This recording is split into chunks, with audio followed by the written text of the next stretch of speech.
Hello everybody, and welcome to episode 130. That doesn't sound very much. It is! I thought we were on 150. No. Okay, 131. The Agile Podcast. There's me, projecting into the future. We are at the Libertine in Dorset, Westbourne in Dorset, and we grabbed a pint of Dorset knob, and Orchard Thieves. Guess who had which? And we had a bit of a chat about, well, it started off with libertines, really, and how they were very hedonistic, and what hedonism was, and how hedonism is kind of a natural trait to us as human beings, and how that might inhibit us from change and discipline, and what tools and techniques we might have in our locker to help us with that. And we focused a lot on visualization and storytelling. So I hope you enjoy it.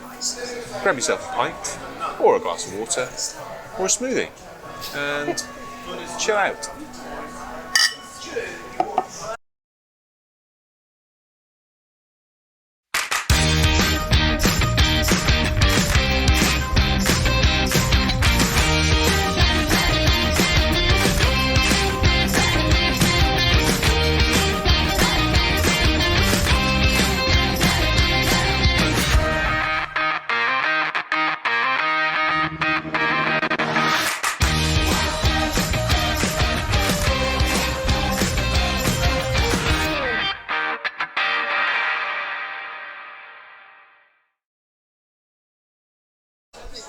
Brilliant. Here we are. Cheers. Hang a minute. Cheers then. Back in Coronation Street with your glass, aren't you? Look at that. It's a glass tankard for everybody who The lady can't at the see. bar. The lady at the bar asked me, "Do you want it in a straight glass or with a handle?" And I said, "I'll have a handle, please." Okay.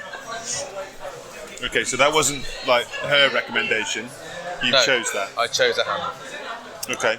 Because I always see people looking at the video will always see you drinking, or me drinking mainly out of straight glasses. Yeah. I thought, why not? Why not change it up, Geoff? Okay. All right. Yeah. It's like, Have you got any idea what you're drinking? well, it's a bitter. So listeners, I went to the bar today and I ordered Geoff a drink. He doesn't know what he's got yet, so it's a bit of a mystery pint. I'm going to say it's a bitter. Yes. The first thing that I got was whiskey, Oh, really? but that might just be it's a dirty glass. So. It could be, yeah. Because it doesn't taste strong, but I just had a sort of vague.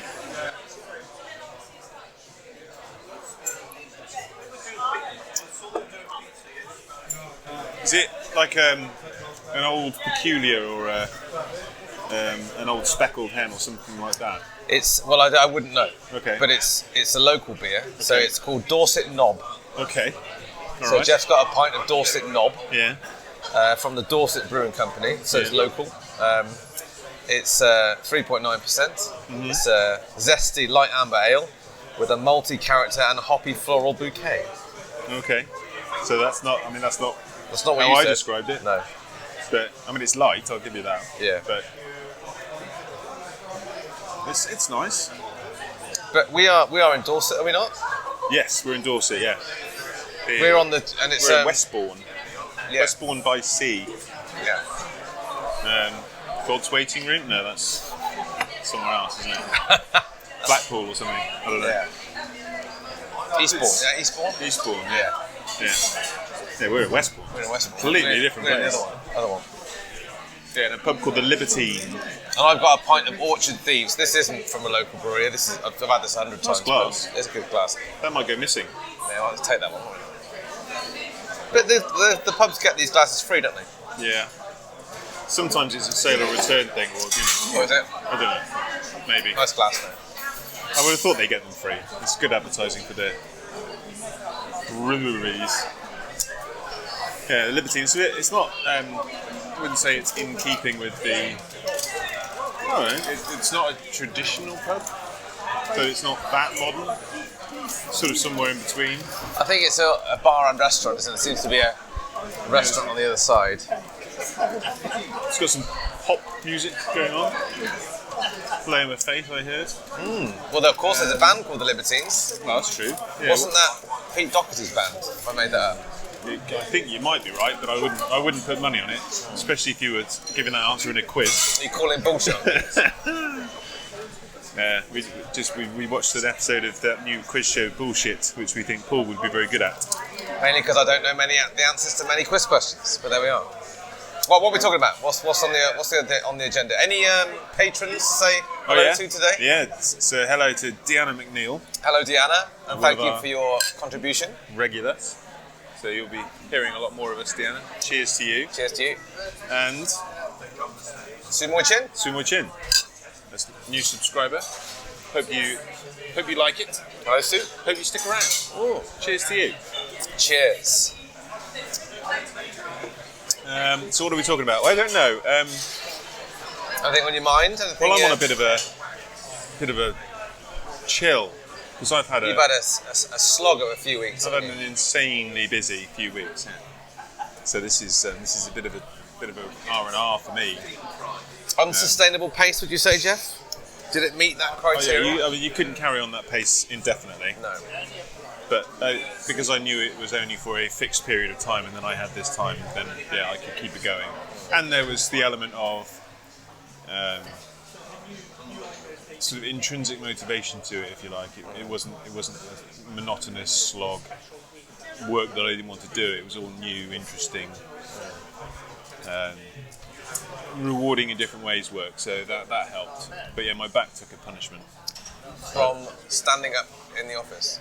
Or sitting down, or both? So I have a standing desk, so I was changing between standing and sitting, but I was on for 5 days on the trot, and then after that, other kids stuff and family stuff, and that put a bit of a toll on my back. But there's also probably a bit of stress and tension in that as well. Surely that would have been part of the package, I imagine.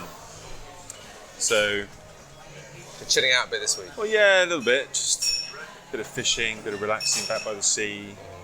Nice. I like in your happy place. I like the sea. So, yeah, I mean, in terms of topic, I don't know, the Libertine. I'm not sure about the band. I couldn't be sure whether it was Pete Doherty's band. I wouldn't be able to tell you any of the Libertine songs, so not really any use there. But the Libertines. The Libertine as a concept, it was a type of person, wasn't it? It's an old-fashioned word for someone who I think had very few inhibitions. Yes. Either moral, societal, sexual. They just did what they wanted to do and didn't really care about the consequences. Not in a nihilistic way, just in a hedonistic way, I think. Yes. They just wanted to really experience every opportunity for pleasure that they could and not care about. They didn't want to be told no. Didn't care about rules. So I think they got a bit of a bad name, and I don't really know much about it, but yes, yeah. So that's not me. No, definitely I wouldn't not class myself as a libertine. No. Although I have been known to break a few rules. Yes. Push a few boundaries. Not usually for self-gratification, though. But we are, as a species, generally drawn towards short-term hedonism. Yes. Hedonism, I should probably look up the definition, but basically, as I understand it, it's the pursuit of pleasure. Well, I suffered from that just on my journey down today, Geoff. Okay. So I had to stop for petrol, and I realised I hadn't had any breakfast. I stopped at a service station, and there was a Greggs. And I thought, I need something to eat. I should have something healthy or something light. You were at Greggs? Well, there was I didn't have to go to Greggs. For our international listeners, Greggs is a pastry establishment, a bakery. But I could have, pastry. I could have had something. I could have gone to the spa shop next door. I'm guessing you didn't. I didn't. Short-term hedonism of a fatty cheese, sausage, and bean melt. Ooh. Yeah. And they even put the calorific value on it now, so you can see how bad it is for you. Well, that was supposed to be coming in as a law. Yes, it is. I think it is a law now. Well, no. So it was supposed to be coming in, and they've postponed it for a year. Have they? Yeah. Why? That and the advertising. So they were going to ban buy one get one free on unhealthy That's foods. right. and Yeah, everything. yeah. I knew that one. Yeah. And I didn't know they junk food postponed it. adverts. Yes, postponed it under the premise of while they evaluate the impacts on the cost of living crisis that we are currently Oh, I see. experiencing. Okay. But I think it was more of a old conservative rebellion against the nanny state. But anyway, that's going off track slightly. But yeah, so that short-term hedonism, you wanted that. I wanted that the delight Dopamine of rush. of a satisfying beige breakfast. Yeah. But then Fatty. I knew long term I shouldn't really eat that. So what was the trade-off there? The trade-off for me was it was a treat. It was a one-off. I don't have it normally. That's I'll the claim- justification. That's the rationalisation. Yeah. What's the trade-off? What do you mean, what's the trade-off? Well, what were you sacrificing for having that instant hit of pleasure? What was I sacrificing? Yeah, there's a cost to it, right? Not just not the actual £2.39 or whatever. Well, it costs. sacrificing a healthy,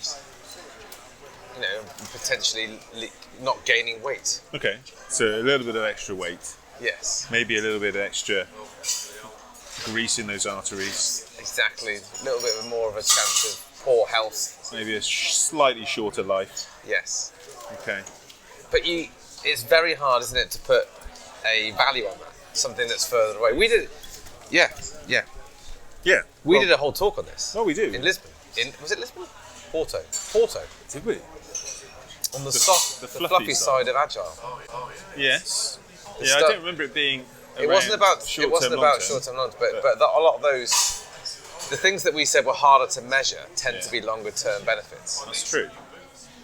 Yeah. So I can't really measure how long I was going to live, or my health risks. Well, you kind of can You can project it, but through modelling yeah, and big but data. it's still analytics. well, maybe, isn't it? Yeah. You could get hit by a bus tomorrow. Exactly. Can't model that, can they? Exactly. Well, they can.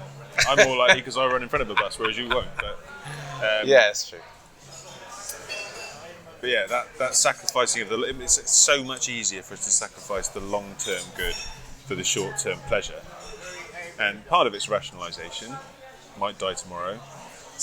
Part of it is what's called temporal discounting, and that we generally think of, and it's in a way it makes sense because there's plenty of sayings around, isn't there? One in the hand is worth two in the bush. I'd rather have one thing here than two future things that I might never have. Yeah. Did you have to explain that to? Well, is that an English? I mean, I could try. An English idiom? But having one bird in your hand is more valuable than there being two in the bush because I might not ever be able to catch them.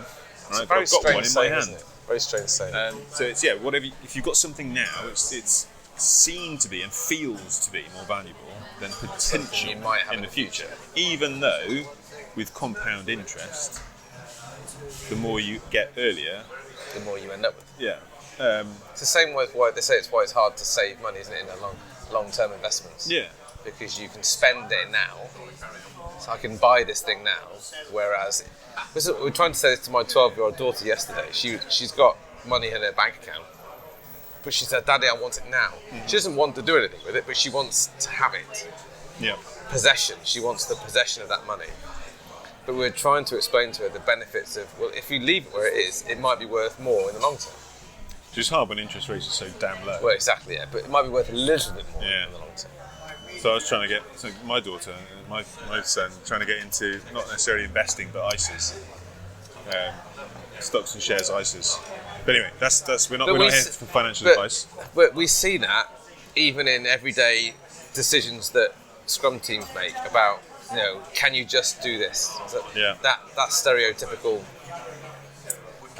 managers tapping a developer on the shoulder and saying, can you just run this report now? Mm-hmm. Because there is obviously a need for it now, but there's always a potential cost further down the line. You probably don't realise it, Yeah. but it's that slowdown or that lack of morale or that slight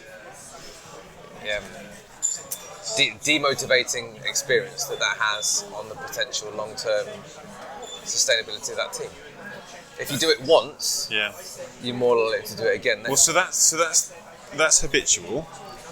All right. So we actually start creating a script of the kind of person we are, and we might not admit it to ourselves, but the more we do those kinds of things, the more we subconsciously believe ourselves to be that kind of person that takes the quick fix, that takes the short, low-hanging fruit, whatever analogy you want. Yeah. We are the kind of person that does that favour. We are the kind of person that gives in to senior managers' requests. That's just the message that we're telling ourselves. So we're more likely to do it. But then the idea of it might not be us that has to deal with the problem. Yeah. And we like achievement. So actually achieving something, closing something out, even if it's not perfect, is attractive to working harder on something and maybe taking a bit longer. And that's not just for decision making, but change. And that is ultimately what you and I do is help people change. We can't force them to change. We can help them identify the changes they want to make, and we can help them with their strategies for making that change, whether that's to become a more agile team, whether it's to have a more agile culture within their organisation, whether it's to become more disciplined in their development, whatever it is. But that involves letting go of something now in exchange for something in the future. So they're always up against this temporal discounting effect of, all right, I could try and instill this new habit, but there's no guarantee that it will stick. There's no guarantee that I'm going to get this success. There's no guarantee that in the future I'll get this benefit. It's almost a leap of faith, in a way. And we're naturally risk averse anyway. And loss averse. So we don't want We tend to focus on the negatives a lot more, which is something we've said many times in our podcast before, but the human brain focuses on negative 5 times more intensively than the positive. So we see negatives much more abundantly than we do see positives. That is true. All the reasons why we shouldn't do something. And I'll flip that. And I'm not countering it, I'm compounding it with the flip side to it, which is that as well as seeing all the risks and all the way things can go wrong and all the negatives, we over-inflate and rationalise the value of things that we currently have, whether they be material possessions, ways of working, beliefs or thoughts. And changing to do something else involves letting go of something that we have right now, whether that be a discipline, a working practice, a belief, a value, a habit, whatever it is. We've got to let go of something, and we because we own it, simply because we have it, it's part of us. We think it's more valuable than it is. Yes, it's kind of a protectionism thing. It's a hoarding. It's one of the reasons we hoard. We keep things, sentimental value as well. So we have to overcome that as well. That temporal discounting of thinking something in the future is less important than something that we can have now, and the cognitive bias of thinking that something that we have now is more valuable than it actually has. Just because we've had it for a long time. Yeah. And we don't even have to have it for a long time. If I went to the shop now and bought a lottery ticket for £2, came back and you tried to buy it off me for £2, I wouldn't. Because even in that short walk from the shop to here, that's my lottery ticket now. Those are my numbers. Ownership. Right? And if I could go and win, I could go and buy another ticket and it would be exactly the same nominal value. But I would always be thinking, but those were my numbers. Yeah, I'm sure the same applies at a code level in terms of developers. If I've written that code, even if I wrote it yesterday, it has more values than it really has because I wrote it. I'm less likely to. I suppose it's that discipline, isn't it, of refactoring, of revising and improving, that you have to be prepared to say, what I did isn't perfect. Yeah, I can do something better. Yeah. But you have to be prepared to sacrifice by saying, what I did before, what I do is flawed, is imperfect. So I'm gonna have to get you to help me remember now, because I know your memory is better than mine. Yeah. So when we did this talk, I know that I got them to close their eyes and tell them a story. Yeah. But I can't remember why. No, nor can I. So I think, I might be wrong, but it might be me remembering it because this is how I want to remember it. I think it was trying to explain how I kind of convinced you to take a gamble on the pubcast. Yes. And that sort of visualization. So the first of all, the overinflating the value we have of something is technically known as the endowment effect. And what we did was a way of trying to counter the temporal discounting and endowment effects, although we didn't know that at the time. Yeah. It was, so all the way back, how many years ago? 5 years ago, whatever it was. Probably more than that, Jack. Me having a stupid idea and trying to convince Paul, the sensible person, the normal person, that actually it wouldn't be... The risk-averse person. Oh, yeah. That it wouldn't be dreadful. And Paul was saying, but we might say something stupid and it's out there forever. We might never get any more work. And it's just dreadful, Geoff. Who would want to listen to us anyway? The recording quality would be awful, and all these solid, logical reasons why we shouldn't have sat down in a pub with a recorder and talked about Agile and put it out to the world. And I could have logically argued with you, but ultimately, logic doesn't generally win arguments. So instead, I asked you to close your eyes, and I said, just have a think about a day when you've been for a nice long walk. Paul likes his nice long walks in the English countryside, and the sun's beating down on you, and it's a nice warm day. You can hear the birds chirping. You can smell the rapeseed in the field next to you, and you're sweating slightly, but not too much. Your legs are aching, but not too much. You know, that's been a great walk. I'm going to go and have a drink. And you're walking along this English country lane. Walk over a little footbridge, across a babbling brook, and just around the corner you see an old Cotswold stone, yellow brick building, pub. The pub sign outside, saying the King's Head. And you walk up to it. Some people outside nod to you in that way of, yeah, I see you, but I don't want to talk to you, kind of way. You walk in, have a look around. Floor, carpet's just nicely sticky, as a pub carpet should be. Nice wood panelling on the bar. Some funny pictures on the walls. No queue at the bar, just general hubbub. There's a fireplace, but obviously no fire because it's still quite warm outside. It's actually quite nice and cool inside. You walk to the bar, no queue. Bartender pours you, without even asking, they know what you want. Know your favourite. Pour you a drink. Very cheap, none of these London prices. And just as you're about to take your first sip, you hear your name called from the corner of the pub. You turn around, it's an old mate you haven't seen for ages. He beckons you over, nice leather armchair for you to sit in. Sit down, have a nice little chat. About half an hour, 40 minutes, something like that, about what he's been up to, what you've been up to, put the world to rights, have a bit of a debate. Yeah. Before you know it, your pint's finished, and you enjoyed it so much, you make plans to meet up again.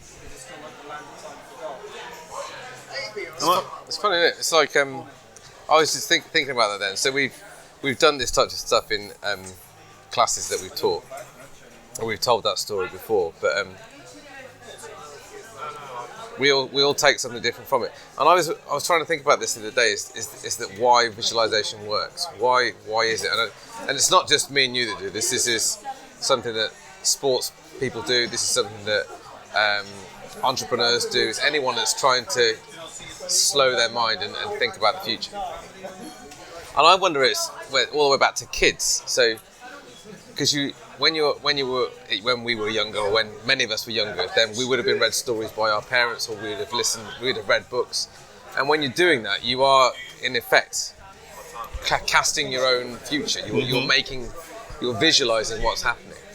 So I wonder if that's why these things work. It's a human connection with scenarios and visual storytelling. Well, you've got, maybe not now because it's so old, but at the time when hearing that story, the hope was that you would feel some emotion. Yes. And that emotion, while technically in the future, because it hasn't happened yet, you're experiencing it now. And you've then got the endowment effect because you don't want to let go of that feeling. You don't want to lose that feeling that you've now got. But you've brought the future into the present. And you're also connecting potential futures with potential similar past experiences that you've had. Yeah. So like the sun on your back, or the smell, or the look and feel, the smell of an oyster rate field that you walk past in the game. So you connect those things, and it makes it feel more real. Yeah. Now that's arguably bordering on manipulation in a way, arguably, right? Yeah. So when I know that Paul likes the smell of suntan lotion, for example, so I could have injected. That's a weird thing. But we all do, right? Well, no, I say we all do. A lot of us do. But you said that just today. In terms of it makes we think of associate holidays. it with being on the beach or holidays. Yeah. So if I know something will evoke a particular emotion in him, I can inject that into the story, and I've immediately dialed up his positive emotions. Now that's slightly manipulative, but in a way, it's helping him. I could ask him to describe the situation. I could ask him to describe what smells he can smell in that situation, and he's doing it himself. But the idea there is when you're finding something difficult, it's not necessarily enough to just rationalise the logic behind it. If you can visualise that future, you can take advantage of the temporal discounting and endowment effects rather than actually make it harder for you. So putting yourself in that future, thinking about how it would feel, really visualising it and internalising that feeling, then bringing it back to the future, you've got some intrinsic motivation to make that future happen now. And from a change agency, from a change management perspective, it's an incredibly powerful tool for teams who are a little bit ambiguous or uncertain about whether to go for something or not. Going back to the conference that we did in, I think it was Porto. It might have been Lisbon. I get the two mixed up. All I remember about that is there was an incident in the conference, in the actual presentation, when we had to play an audio clip of a heavy metal. You might be able to think about where it links in, but listeners, we had to play a. We chose to. We chose to play. It was either some Iron Maiden. Yes, or, it was Iron Maiden. Yeah. Was it? And it was. We were supposed to play it at a certain part of the conference in our presentation to make a certain point, but the audio engineer didn't sound check or check levels before he played said clip, and it must have played out at about 400 decibels. It was loud. And to the point where everyone in the auditorium had to put their hands over their ears, and it was deafening. And it somewhat lost its impact. I can't remember. I can't remember why it was there. Yeah. We took it out of future versions, but that's my lasting memory of that is making people's ears bleed. It was peace sells, but who's buying? Is that what it was called? Yes, that was the song. Was that Iron Maiden? Might have been. Or was it Black Sabbath? It was very loud. Yeah, anyway, I think it might have been Black Sabbath. Well, Megadeth. Peace sells, but who's buying? Megadeth, yes. Because we were talking about Scrum sells, but who's buying? Because it's so fluffy. Who's going to buy the fluffy side of Agile? There you go. Very good. Very good. And I think I'm more likely to remember that because it was musical. Well, music itself takes you to certain places, isn't it? Not just visualization, but it invokes memories. So smells, sights, sounds invoke memory. I went. This is going really off topic now, but that's the beauty of these things. They do. I went to. So a friend of mine is a classics professor, right? And he did a talk once, and I went along to watch, and it was absolutely fascinating. So basically, he was doing. He does these regular weird things, but he will take you on a tour around an art gallery, and he'll tell you all about the art, where it's from, the artists, and things. Brilliant, really fascinating if somebody doesn't know anything about art. But he was actually doing a talk on synesthesia. On what? Synesthesia, do you know what that is? No. It's where your senses overlap, so you can see colours and hear colours and you can hear, okay, things like that. You see musical notes as colours. So really? A composer, when they're composing, they can like see notes in the air and hear colours and things like that. It's incredible. So there are people out there who have this thing, synesthesia, where some of your brain wiring is such that you can your senses overlap. It's fascinating. And that idea of music being an unlocker, like smell can be a massive unlocker. When you and I smell suntan lotion, we're taken back to not our collective holiday, but we're both taken back to a holiday. When I hear waves, could be any sea in the world, but I am immediately brought back to... And also, it's not particular one, back to the suntan lotion, it's not one particular brand of suntan lotion. No. The suntan lotion has a... Is it just the smell, or is it the time, or the scenario where you're applying it? It's probably a temperature thing as well. Yeah, probably. Maybe you feel it's hot, or you see the sun, and you smell that. It's a mixture of things, a combination of those things. Yeah. So if I was to link this back together, we're in the pub called the Libertine. Bring it back. Right, we're in the pub called the Libertine. Libertine is all about hedonism. Short-term hedonism is a way that inhibits our ability and willingness to change and be disciplined. But in order for Agile to work, we need to embrace change and embrace discipline. So in order to get past that natural tendency for short-term hedonism, we have some opportunities or some techniques that can help our visualization. And did we come up with anything else? Well, storytelling to a degree. Storytelling, yeah. And synesthesia. Yeah, that was an offshoot. But it was interesting. The only thing, back to the synesthesia thing, and this we are still off topic. This is a good question for Geoff, because Geoff's not particularly up on 80s films. Have you ever seen Close Encounters of the Third Kind? Nope. Well, there we are, ladies and gentlemen. We'll leave it there. Zone, right? Huh? That's Twilight Zone. No, it's not the Twilight. Well, it's UFOs. Okay. Right. So it's aliens from another planet. Is the Twilight Zone a film? And there's a TV series. Right. But in Close Encounters of the Third Kind, at the end of the film, # spoiler alert. Turn off now if you don't want. If you've never seen, like Geoff, if you've never seen it. But the alien mothership lands on Earth, and the only way they can communicate is through sound and light, and different coloured lights, and kind of movement, hand signals, and it's all kind of intertwined. How they kind of communicating those three medium. Okay. Which is a similar thing. So it's seeing colours and hearing sounds and communicating through sounds and colours. It's probably completely unconnected, but I just thought it'd be interesting because I thought it would be a film that you hadn't seen, and I was right. Yeah. I don't think I will see either, to be honest. Oh, it's a classic. Yeah. Steven Spielberg. Yeah, there's a lot of Steven Spielberg films I haven't seen. Anyway, there we go. Short one? Just alright. Short and sweet. We did 30 minutes in the pub. It was a truly meandering conversation, but sometimes those are the best ones. Who knows whether this one was? We'll find out. We'd love to hear from you. How was your Dorset knob? It's still going. It's quite long. Who misses? For now. I probably wouldn't have another one. You wouldn't? No. But it was fine. There was one or two guest ales, so I picked the one with the most comedy name. Yeah, it's a childish little imp. Cheers, mate. Cheers, buddy. Cheers all. See you soon.